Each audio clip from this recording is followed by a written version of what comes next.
Yes, so this is the panel discussion. This is where we're going to go into some topics following up from the sessions that were running in the past couple of days from our speakers here. So I think just to kick things off, it makes sense that we just have a quick introduction round. So perhaps we have a little round robin. So start with myself. My name is Louis Wilkinson. I'm one of the senior project managers and a UX researcher at Testbirds. I mainly focus my work on the telco industry, but also some betting and gaming in there also. So I can continue. I'm Malla Alpere. I'm a design strategist at Swedbank. I'm focusing on scaling our team and also making sure that everything we do is infused in what everybody else is doing. So been climbing up that ladder of UX centricity. Thanks, man. Hey everyone, my name is Katerina. I work for Preply, which is a global marketplace for online tutoring. I'm a head of UX research and market research team.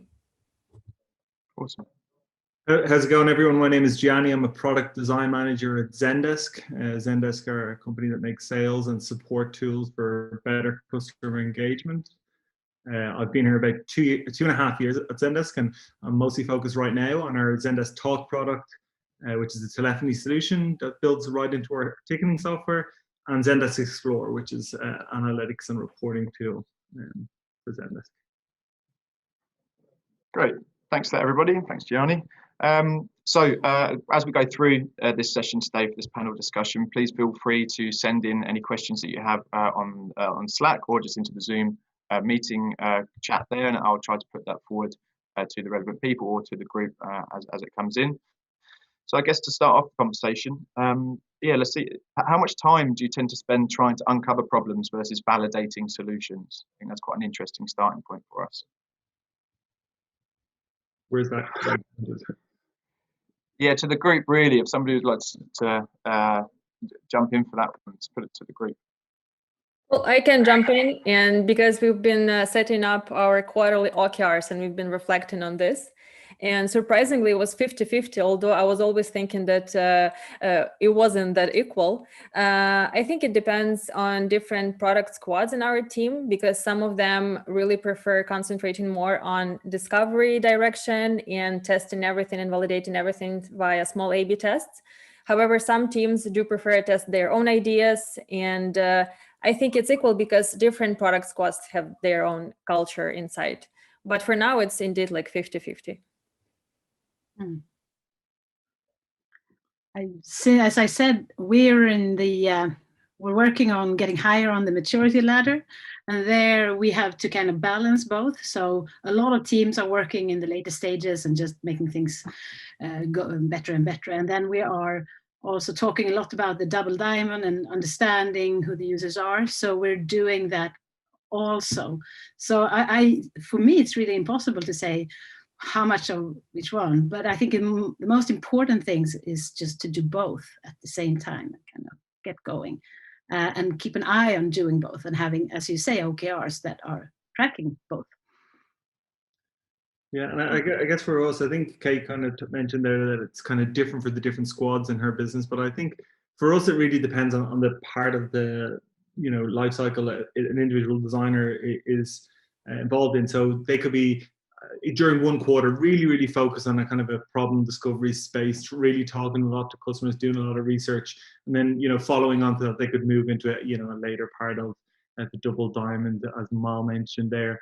So it really depends at a level, either like the teams, individuals, or whole product areas could be at kind of different stages. The short answer though for us really at Zendesk is we do invest a lot of time in that and feel that it's important that we truly kind of understand what the customer problem is before we start getting to those later stages of solutionizing or trying to figure things out, because we'll inevitably end up just building things or designing things that are based around biases. And when you can't prove what you're trying to do and trying to solve as a designer, it gets very easy for a roadmap to kind of go astray, or other things to come in as more of a priority, and you won't be able to prove firsthand if you haven't done the research that this is exactly what the customers need. This is the exact customer problem that we should be fixing. Sure. And so Gianni, for that, for trying to find and dig a bit deeper into some of these problems, do you find that you use a range of different techniques there, or perhaps you have some that you use a bit more regularly, kind of your go-tos that you could share with the group? Yeah, so essentially the way we work it is we try to, and it's definitely on my team, we try to have a quite dynamic the approach we do. But across our whole, like our design team is distributed in 10 different offices around the world. And essentially we use, I know Mal just mentioned the double diamond, but we use what is it, triple diamond. So you have the conventional two areas of, problem discovery and then solution discovery essentially. But we've tacked on a third one that just follows the process all the way through to the point of getting it into customers' hands. And this is the track the time the designers are working with engineers. They're actually doing the final designs, getting things ready, and then putting out to customers. Maybe there's EAP stages there or beta stages there where they're doing final iterations. But along this triple diamond that people are kind of very familiar with, we look to our individual designers to have different tools, workshops, processes, and techniques that they can roll out depending on what they're trying to figure out or solve. And anytime we hire a new designer or look to any designer, we really hope that their experience, their past experience has different, they've done different types of workshops, they've rolled out different types of processes. And that is, as we look at it, I always think of it like a BAT belt, where you add this one more workshop or one more process to your belt and know that you can roll that out when you're trying to figure any given thing out. So the structure there, the triple diamond is there, but it's kind of, it's loose enough that people can apply what they need to do depending on the exact thing they're trying to understand or solve. Yeah, I see. And so Mal, is that, ringing some sort of close situations to your work also? No, absolutely. I mean, depends on how you talk about it. The end of the double diamond or the third diamond doesn't really matter as long as you have one story within the company. I was thinking more that we're having this fantastic research team, very experienced researchers who are supporting all of the designers in our quite large 80 people community on getting the right tools for every situation. They are of course creating a toolbox, but then they're also, and this has helped a lot, we're having a large kind of training for everybody who wants to join in at Swedbank. And now we trained about 700 for now on just customer-centric design, so they understand the tools and processes as well.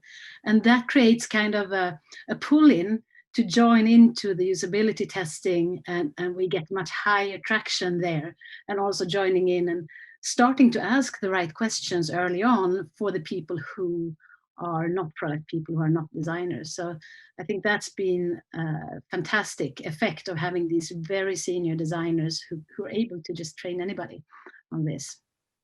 Sure. And in addition, I also want to mention that to be able to do the right things at each point, we have 10, 15 lead designers for each of the for each of the value streams, and they are in turn supporting 4 or 5 designers doing the right things, doing design critique, making sure that we're working in the right way.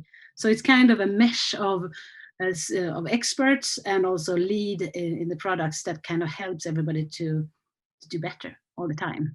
Mm-hmm. Yeah, that sounds like a good system that you have there. Kate, is this something that's quite similar to your setup that you have there at Preply, or how do things look on your side? It's pretty similar. However, at Preply we have less employees, so it's like an early stage startup, right? So our team is really stretched out. So one researcher might work with 3+ different squads, not only with product squads, but also with growth squads, right? So sometimes it's the matter of proper onboarding of designers or copywriters and how they can do studies on their own. So what tools they can use on their own. So in our reality is more like mentorship type of job, and also like assistance in the research itself. But regarding tools, I think it all depends on the type of team and the type of chapter, right? So if we talk about content makers, UX writers, we have like the separate tools that they can use to estimate efficiency of their work. When we talk about designers, we have separate toolbox for them. So this is how it works at Preply. Mm-hmm. Okay, thank you. So I think moving the conversation in a bit of a different direction now is to actually doing some user research, and for the example of interviews. I'd really like to know a bit more about how you guys find, and kind of source these specific participants for your studies. So maybe if I chuck that back to start with Mal, perhaps. We're using sourcing agencies because we are a bank for the many, so we're not a bank for affluent people or so. So we need to get everybody in the Baltics and Sweden to understand. So therefore, we are using agencies to help us, and we are working closely with our researchers to screen properly, to get the right mix of people and make sure that we're not kind of too narrow in our understanding. So that's what we do. Sometimes we do guerrilla testing as well, and there we go out in the bank office, and there we try to do it in kind of a spread of bank offices, not only downtown Stockholm, if I may, but doing it more on, since we need to have a simple language, you need to go to a place where people don't know Swedish or the language well enough. We need to reach out to seniors and etc. So that kind of things we do as well. But the main part is just good screening. Mm-hmm. And so, Gianni, you mentioned previously about, it's all about kind of trying to find out what the right questions are. So once you're trying to work that out during that process, and also once you feel you have the correct questions, how do you go about putting those questions to the correct person?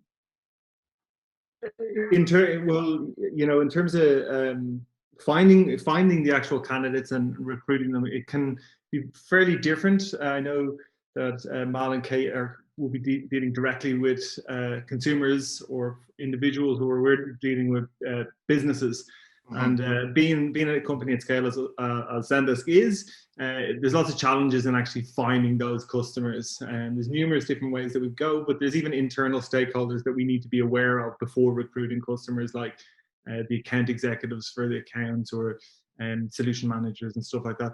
They're working and communicating with the customers all the time, and we need to be aware of these relationships when we're recruiting. What we do normally, though, is we start at understanding like what the questions are, as you mentioned, Louis, and understanding what type of businesses we want to ask these questions of. From there, there's numerous different ways we can recruit. Sometimes we could be after a really, really specific type of customer. So, like, to give a broad example, we could run a query on our own data of all our different customers. So if we're looking for a customer with a specific number of Zendesk seats based in, maybe a certain location and a bunch of different metrics like this, and we can run a query, and we can find who those customers are, and then see about how going to reach out to them. If the problem has initiated from maybe the customer side, so let's say we're hearing it through our Voice of the Customer team, we're hearing it through our community pages, maybe we're hearing it because someone's emailing it through to an account executive, then we're kind of already starting with a problem space. We're starting with a customer who has a problem, and we can connect directly with them. It makes it quite easier. And sometimes what happens is, we talk the AEs or someone on the Voice of the Customer team talks to them. When it gets to the stage where design is getting involved, it's on the roadmap actively, then we'll have a bunch of customers with this request, and we start asking those questions. In terms of the questions we asked, that will be designed around what we're trying to figure out.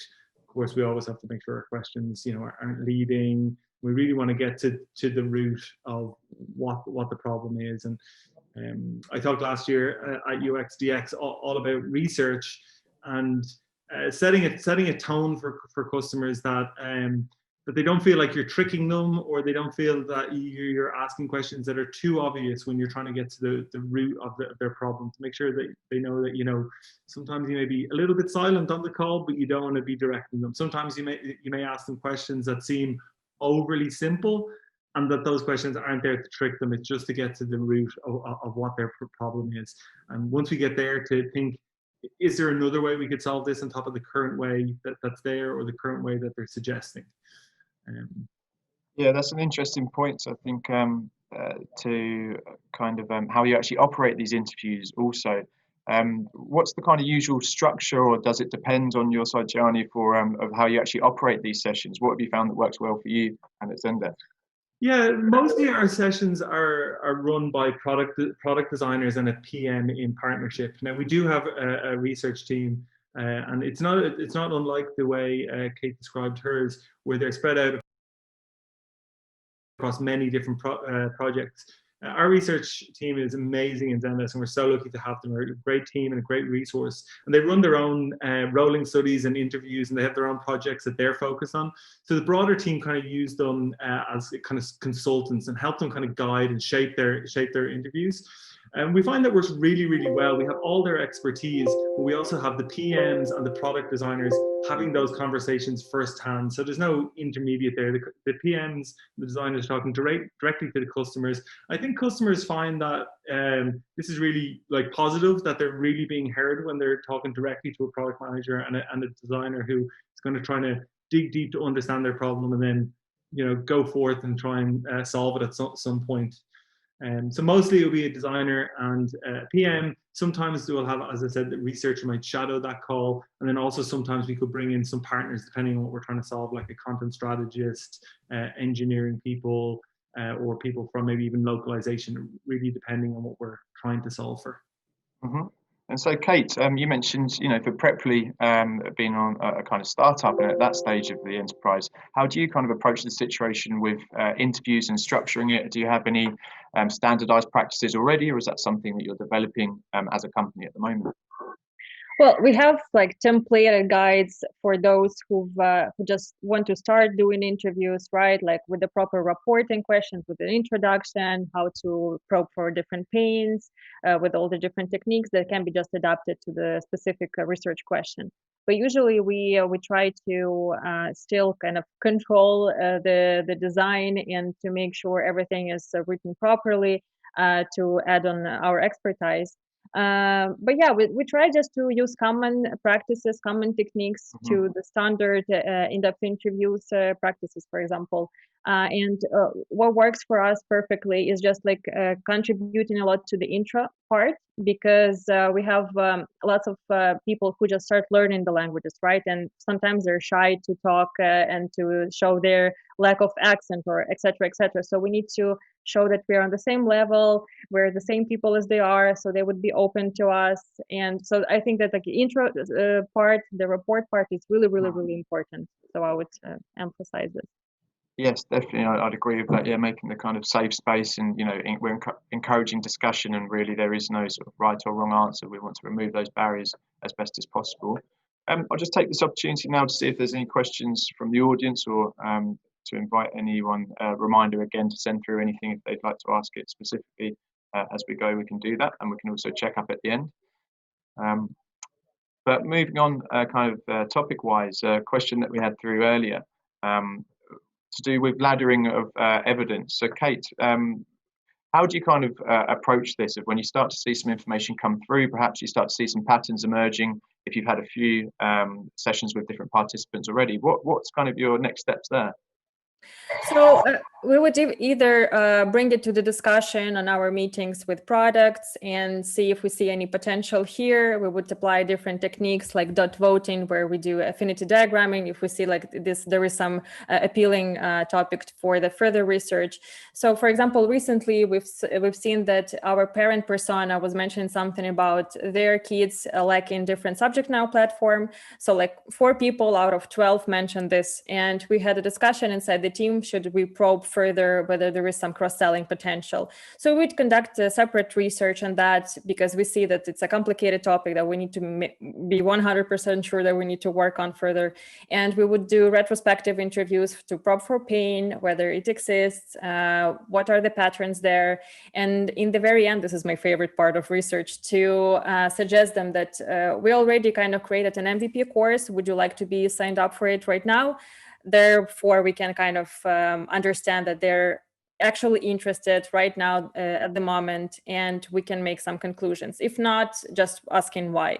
So this was the recent situation. It works pretty well. Yeah. Okay, great. And so, Mal, is there any perhaps examples you could tell us from some, some situations that you've had of where some specific stories have come out, or where you've developed up some evidence through a series of different interviews with different participants? I think we are, we're always building on the knowledge base we have of how people are thinking about money and banking and their lives.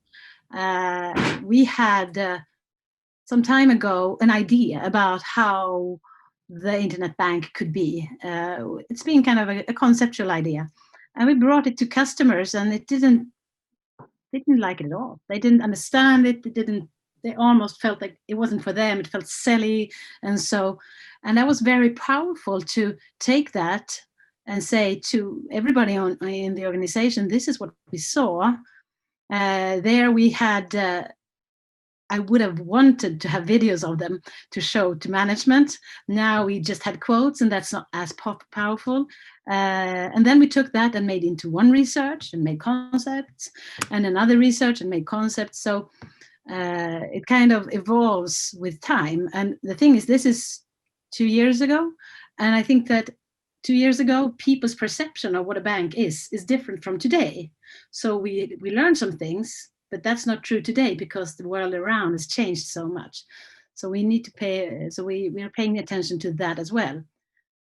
But essentially, that was just signals of the people wanting to understand more, have more control of what their life is about. So you need to understand the baseline, what's really behind, but you also need to see, okay, what changes when things around people change.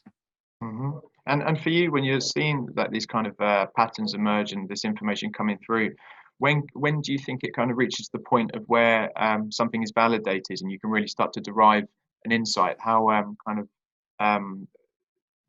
what stage does it get to for where you think that's significant and where you can start to base decisions on the answers that you're receiving?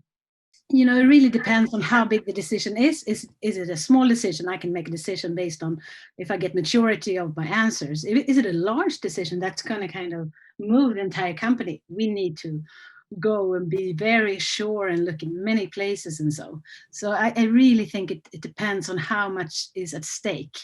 So what we do is to take that and we move it into goals, and we kind of make it into tentative goals. What are people trying to do? And then we can validate if our designs meet the goals.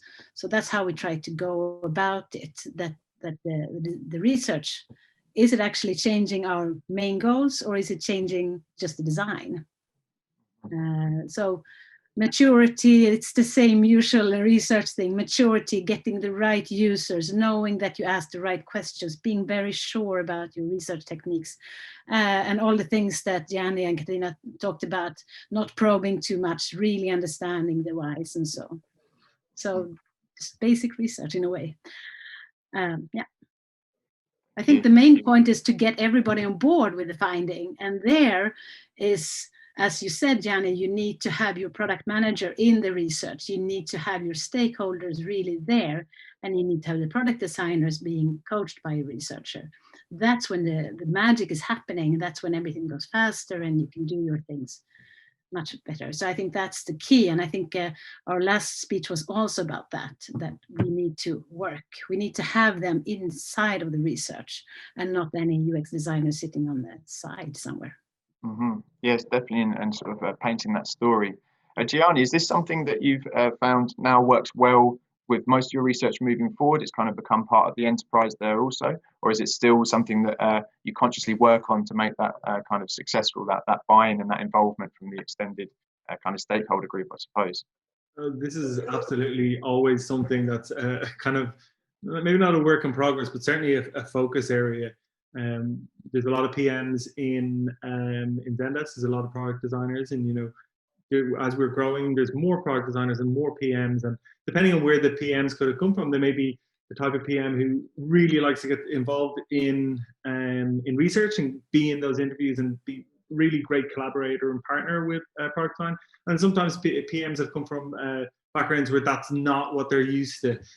So it's certainly something that we always focus on, how we as a product design team, get the best partnerships with our PMs, with our engineering partners. And I think the follow on what Mal was just saying there, I think the final piece of the puzzle, what she was talking about is, I find is, we can't get our, senior leaders, our execs involved in all the research, of course, our VPs and above, but it's how we tell that story as a team back to them, tell them, without getting too far in the weeds and telling them so-and-so said this or so-and-so said that, but how can we extract good, solid insights, be able to create clear and easy numbers that they can kind of digest, going out of X number of people, like Y said this, and give them a good steer. I think that really helps us for the slightly bigger decisions, maybe not ones that will totally shift the direction of the business, but the slightly bigger decisions that we need to pull in more people, that we have this evidence that, hey, we've talked with all these people. Let's say it's something that was based on some quant, and there was a survey or stuff that can give us really easy data that we're sharing. First of all, up to our execs, our stakeholders, who may need to be involved in those decision makings, and then across. I think it's important for product designers to be sharing that kind of information with other designers, with engineers, the other Scrum teams. If your team is doing like weekly or monthly kind of check-ins and sharing of different things that's going on, I think it's important that design is sharing those kind of research findings, giving people a taster of what their customers are saying. So even if any one given engineering manager, or even a PM on a different part of the product is not involved in that research, that they're getting a flavor for what their customers are saying. There is overlap there. It is important that they're getting the learnings and everyone's getting the max value out of that investment in research. Just at the end of the previous session, I heard there was a question about the investment in research, how that can be trickier in smaller companies. I know that to be true from firsthand in a previous life, and it is, and it's all about being able to show how the research gives you value. So when you've done the research and when you have those strong outputs, make sure that they're being communicated and the value is got out of that, and it's not sitting 6 folders deep in some vault, with only the immediate team having access to it. Yeah, exactly. I think that can be sometimes a difficult thing, actually, with user research. It's often the place that the senior management and some senior stakeholders, they really want to have the tangible. Okay, so you're suggesting these improvements, these changes, whatever it may be, but what is the kind of bottom line on that? How is this going to impact the business? Can you give us something that's quite, they want tangible things, and it often can be difficult to have it that direct. But Mal, is this something that you encounter, and how do you kind of go around that? Perhaps maybe it's not such a difficult point for you, being in quite a large organisation also, or what's your experience? Yeah, I think it's all about teaming up with product managers who are good at turning it into business, and making sure that we are having goals for the company, for the teams that are customer-centric goals, but also are on business goals. So if they go well together, if it's about retention, if it's about churn, things like that, that speaks volumes for doing usability research. So if you can get some kind of metrics of things that is good for the user, of course, the long-term retention, things like that, then you need to have a really good product manager who supports you and is able to talk about the payback being much longer, and that we need to think about the brand perception, etc. So it's teamwork. That is really teamwork. Yeah.